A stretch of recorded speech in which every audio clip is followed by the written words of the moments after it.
Friends,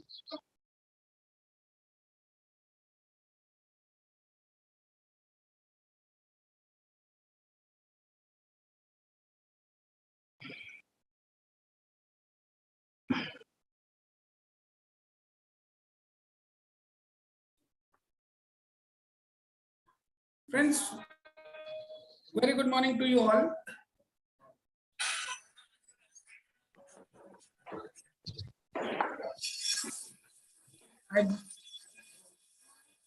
We are live now, and I request my fellow coordinator, Dr. Leena Fate, to start the session.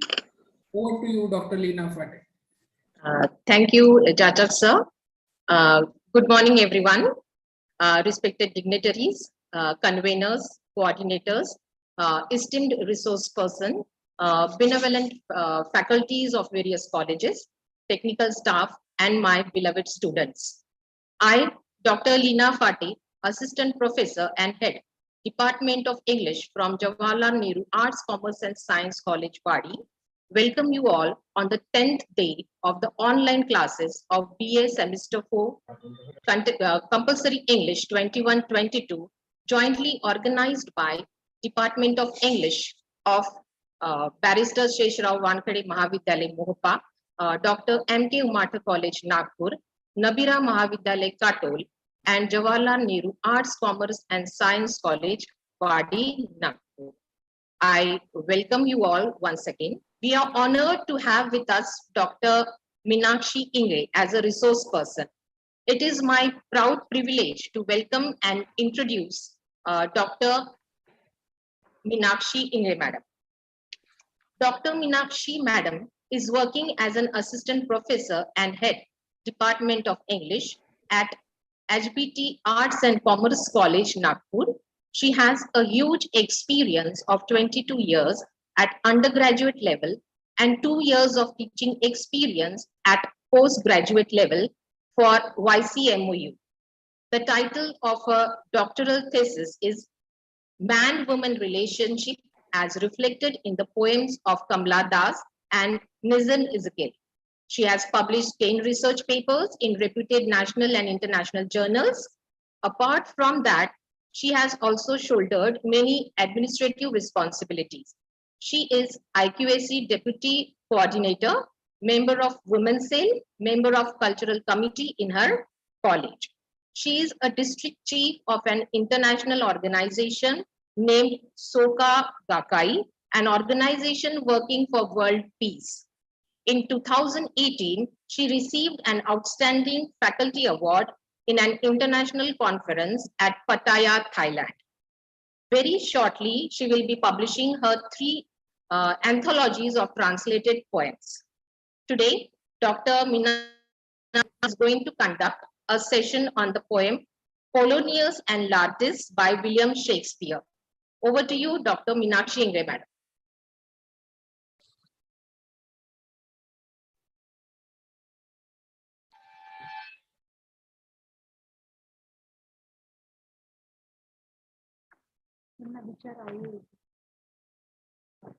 Hello, am I audible? Yes, you're audible, ma'am. So thank you so much, Leena, Dr. Leena. Thank you so much for giving me this opportunity to teach BA semester 4 compulsory English online classes. First of all, I wish good morning to all the dignitaries, Dr. Polhe sir, Dr. Naveen sir, Dr. Jachak sir, Dr. Vaishali Meshram, and Dr. Rakesh sir, and Dr. Leena, my friend, and all the my dear students, all my fellow faculties, and all the audiences, all the listeners who are joining this meeting virtually. I'm Dr. Minakshi Ingle, Assistant Professor English from HBT Arts and Commerce College, as Leena just introduced me. So today, I will be dealing with William Shakespeare's poem, Polonius to Laertes, which emerges in his famous and very coveted and very beautiful, the most famous play in world literature, that is Hamlet. So William Shakespeare was an English playwright, poet, and actor of great repute at that time. He's widely regarded as the greatest writer in the English language and the world's greatest dramatist. He's also famous as a sonneteer, and he has written so many sonnets and 37 plays, just to his credit. He's regarded as the English national poet and the Bard of Avon. He's born on Stratford upon Avon in month of April. His famous dramas include Romeo and Juliet, Macbeth, Othello, King Lear, Tempest, and Hamlet. And Hamlet is one of the most beautiful and one of the most philosophical play we have ever seen. And the dilemma, the psychological dilemma of Hamlet in that play has been quoted, oftly quoted. That the dilemma of human life has to be or not to be. That is the question, and that is a very famous quote. Has become it has become like a maxim in English or precept in English language. So William Shakespeare does not need any introduction. It's so beautiful and so bestseller poet in English language. So I think we should go further, and that is about Hamlet. Because as the poem which I'm dealing with today, Polonius to Laertes, that poem has is occurred in a play Hamlet, which is the most powerful and influential works of world literature. And this play has inspired many other writers like Goethe and Dickens and James Joyce, and right from James Joyce to Murdoch to take inspiration. And this is also most filmed story after Cinderella in the world literature, in the world drama history. Then the role of Hamlet has also been performed in each century by noted actors from the drama from the world of drama. Then the play's structure and depth of characterization is so beautiful that it has inspired much critical scrutiny also. And the maligned characters like Ophelia and Gertrude have been examined by so many critics also. So there are also mature characters like Polonius and Laertes. So in today's poem, we will be dealing with Polonius and Laertes. What role Polonius has played and what Laertes has got to do with this play. So in the next, we will see who was Polonius and what poem, like what theme, what thematic aspect we get in this poem. So Polonius was a chief counselor to the king of Denmark, Claudius, and that was Claudius. Claudius was Hamlet's uncle and brother to the former king. Laertes is Polonius's son, who is all set to move to Paris for further education. Polonius is a worthy and wise father who offers a very beautiful piece of wisdom to the youthful Laertes, who is leaving for France to begin with his new segment of life. As all of us know, that when a father farewells his son or bids farewell to his son, and when his son is leaving for a foreign country for education, he becomes so anxious that he wants that his son should not get swayed by any negativities in his life, and he should always be on the right path, and he should not get swayed by the various temptations in his life. And he wants that his son should be a perfect gentleman, a perfect person in life, and he wants to give him advice. So Polonius represents that kind of fatherly affection and fatherly wisdom. And his anxiousness towards Laertes, his cautiousness, his care, his carefulness nature has been shown in this poem. And he just wants that his son should not get swayed by any youthful desires or passions which may come in the life of every youth, and like Polonia, like Laertes. And because the human life is full of inherent flaws, positive and negativities are there, and human life is made up of all those positive and negative things. So every father wants that his son should not get swayed by all these things. He should not get affected by all these things and should be absolutely successful in life. So he wants him to prevent him from getting tempted from the youthful desires, from the youthful passions. And youth, all of us know that youth is a period of temptations. Youth is a period of ardent desires. Youth is a period of like so many things which may prevent us from going on to the right path. So next, like so now, so now this is the occasion, this is a Polonius is advising his son while going, he's all set to go to France, and in that farewell scene, Polonius says that first he starts his advice with, there my blessings with thee, and these few precepts in thy memory, look thou character, give thy thoughts no tongue, nor any unproportioned thought his act. He says that, my son, my dear son, my beloved son Laertes, my blessings are all with you. Here the expression thee has been used, which is a way, which is an old-fashioned usage for you.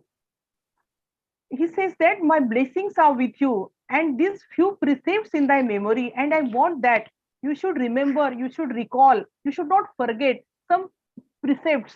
You should keep this in your memory, those moral maxims or moral instructions which I am giving to you. So first instruction, or for first moral instruction he gives to his son is, look thou character, because the character is the most significant and the most delicate thing in the life of any youthful person. And he says that, look thou character, give thy thoughts no tongue, means you should not express your every thought to anyone, because it may create some complications in your life. Because when you voice your thoughts to someone else, that opposite person may take it otherwise, and he may take undue advantage of your simplicity, and that may create some problems in your life. So you should not express your every thought to everyone, nor any unproportioned thought his act.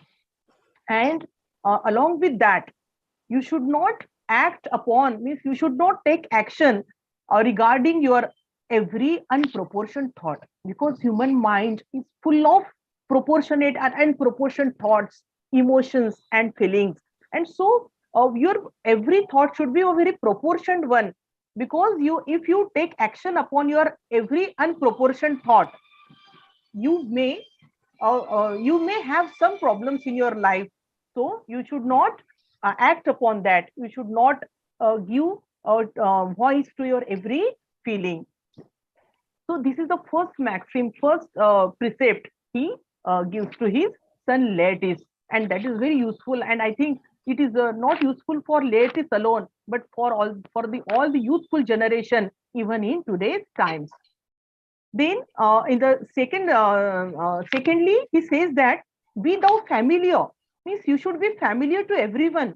It is not like that you should not get communicated with people, but you should be familiar, but by no means vulgar, means you should always keep decency in your behavior. You should never be vulgar. But those friends thou hast and their adoption tried, and you should make friendship with those friends only whose honesty you have tested, whose sincerity you have tried, whose honesty and sincerity and whose trustworthiness you have tried and tested. Only you should make friends with those people. Grapple them to thy soul, and such true friends, you should grapple them with your soul. You should hold them, you should be very close to them, and you should hold them with hoops of steel, means you should hold them, you should clutch them so tightly that they should never leave you, they should always be close to your heart. And but do not dull thy palm with entertainment of each new hatched unfledged comrade. But do not dull thy palm with entertainment, means you should not entertain every newly made friend, because the newly made friends, you have not tested them, you have not tried their sincerity, you have not tested their honesty. So you should not make friendship with any newly made friend. You should not trust any newly made person which is an unfledged comrade. Unfledged means inexperienced one, because your new friends, or they may be inexperienced in life. They may not have the huge experience of life, and with such comrades, with such friends, you may have some problems, or those opposite persons may have some relationship crisis may arise in your relationship. So with each newly made friend, you should not be so much familiar.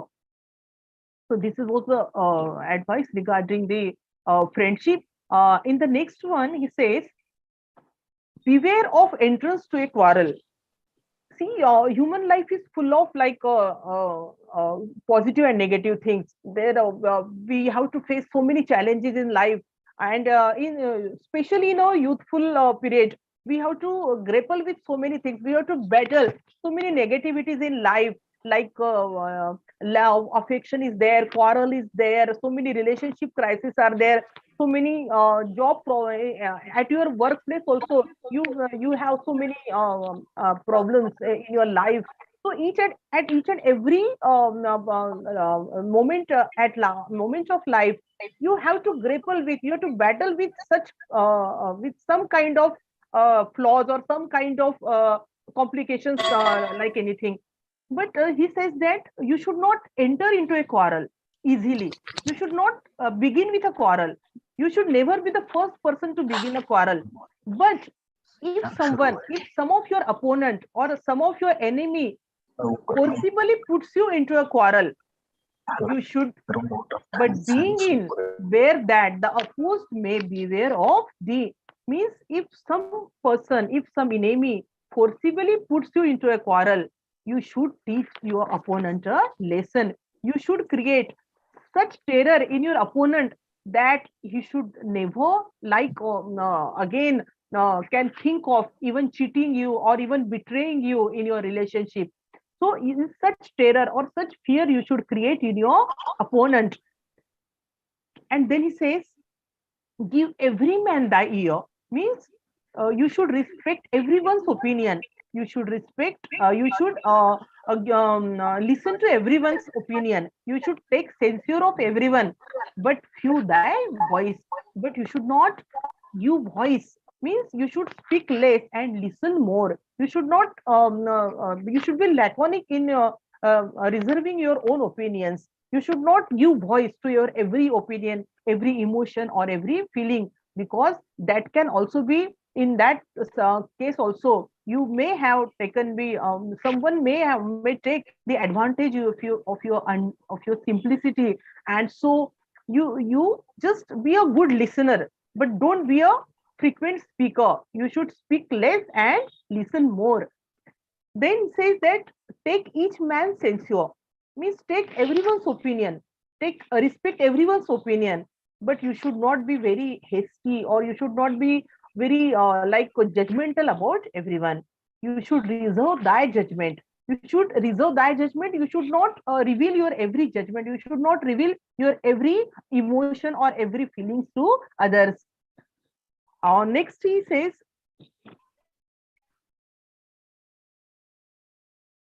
costly thy habit as thy purse can buy. Means in France, you are going to France, and Laertes was supposed to go to France, and the people of France are very choosy about their clothes. They are very they wear very beautiful and decent clothes. And Polonius was very like extremely aware of that, and he says that costly thy habit as thy purse can buy. Means you should always buy the things, you should always purchase the things as your financial capability permits you, as your financial capacity allows you to do that. Your dress should be as such that but not expressed in fancy, rich, not gaudy. Means it should be like very rich clothes you should wear, very rich apparels you should wear, but it should not be decorative, or it should not be showy or gaudy, which may like hamper your personality. And because all of us know our clothes represent our personality. By our clothes, by our sense of dressing, people judge our the personality of that particular person. So your clothes reveal your personality. So you should not wear such clothes which may people call gaudy or showy or very decorative ones, but you should wear very decent clothes, and which your purse also can buy according to your financial capacity. Because, and the next in the next line comes the very coveted and very beautiful and very adorable maxim in English language, that is, apparel oft proclaims the man. in a very few words, he catch up the most beautiful expression of life, and he says that apparel means clothes, oft means often proclaims the man, because your clothes represent your personality. Your apparels tell what kind of person you are. It declares your personality, declares your status in life, your decency, your what we call in Marathi, your sanskars. And they in France of the best rank and station, because people of France are very choosy and they are very well dressed people, and they hold best rank and station regarding clothes. So you should always follow the people of France while choosing the clothes, or while selecting your apparels. Are of a most select and generous chief in that. So this was the advice uh, regarding the clothes. In the next one, he says, though, so his next advice is regarding financial exchanges. He says that Laertes is going to France and he should not get involved in any financial crisis. And he says that neither a borrower nor a lender be. If you want to be a successful person, if Laertes wants to be a very happy person, he should neither borrow anything or nor lend to anyone, because both these acts, borrowing and lending, both these acts are very complicated one, and may create some problem, or some create problem in a financial crisis can be created through such acts. So he should neither be a borrower, he should not neither borrow from anyone and nor lend to anyone. For loan, and in the next line he gives the cause behind it.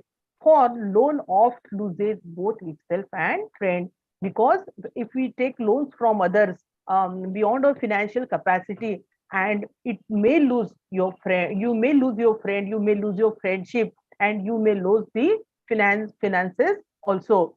So he says that for loan oft loses both itself and friend.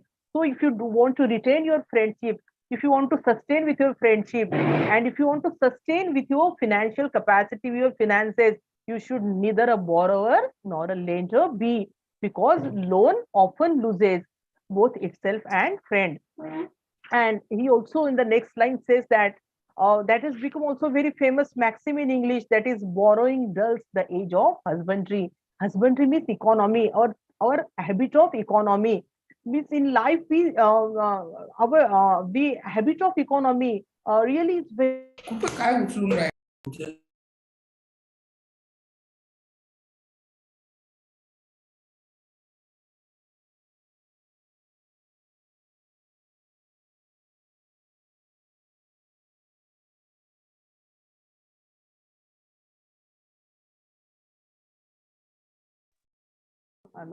Hello, am I audible? Hello, am I audible? Hello. Yes, ma'am. Yes. Okay. There was some problem in between. He says that neither a borrower nor a lender be, for loan oft loses both itself and friend, and borrowing dulls the age of husbandry. Means the economical age, the economical habit may dull the borrowing. Means borrowing, when we borrow from others, borrow loan from others, it may hamper our habit of economy. So you should never borrow nor a lender be. And then the next one is, this above all to thine own self be true, and it must follow as the night the day. Thou canst not be false to any man. Farewell, my blessing season this in thee. And the last lines of the poem, he says, this above all to thine own self be true. Means the maxim or the precept which I am telling to you now is the above of all these things which I have told you earlier. And he says that you should be very, very true to your own self, because if you are not true to your own self, you cannot be true to anyone. So in order to keep true to the other persons, or in your surroundings, you should be true to yourself first. You should be a person of good character. You should be true to yourself. You should not be true. You cannot be untrue to your own inner world, and it must follow as the night the day. Means as the night follows the day and the day again follows the night, in the same way you should be a truthful person, and you should follow your own path, and you should be true to your own self. Thou canst not be false to any man. And in this way, if you are true to your own self, if you are not cheating yourself, if you are revealing your own self, and if you are being true to yourself and others, and following this path throughout your life, you cannot be false to any man. And if you follow all these precepts in your life, you can be a very successful and a very happy person. So, and he says that thou canst not be false to any man. Farewell, my blessing season is in thee. Now I again bid you farewell, and I feel that these my blessings may season this in thee, may bear fruit in your life. It should you may because of your these blessings, and if you follow my blessings, if you imbibe all those principles and maxims which are told now, if you imbibe those principles in your actual life, because this is not a very theoretical maxims. And some people says that Polonius's advice to his son Laertes, it was only for an aristocratic society, but I don't feel so. This is a universal truth. This is a universal values which Polonius has revealed in this beautiful poem, and these are applicable in today's times also. This is a classic.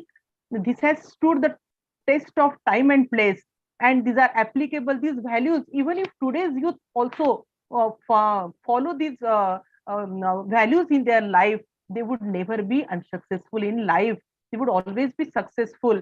And so he says that my blessings is in this in the these blessings may bear fruit in you. So these are not for aristocratic or any other society or only at the particular time, but it has the universal appeal, and it stands for all the youth and all the persons which wants to be successful in life. And Polonius here is not representing only one of the characters in Shakespeare's plays, but he is a representative of all the fatherly figures in this world, which who wants their sons to be very honest, trustworthy, and successful persons in their life. And so he in the these are not Polonius's thought, but of Shakespeare himself is representing that fatherhood through this poem. And I think on behalf of me, this was on my site, and I complete this poem. I conclude this poem by this thought of beautiful thought of Shakespeare. Thank you so much. Thank you, Dr. Minakshi Ingle, madam, for delivering such a wonderful session. Now I invite Dr. Rakesh Wasnik, sir, to propose a formal vote of thanks. Over to you, Dr. Rakesh Wasnik, sir.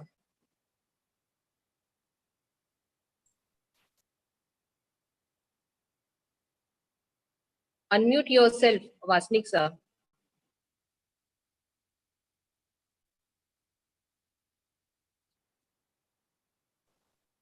Okay, sir, आवाज आ रही मेरी? Yes, you're audible. Okay. Thank you, madam.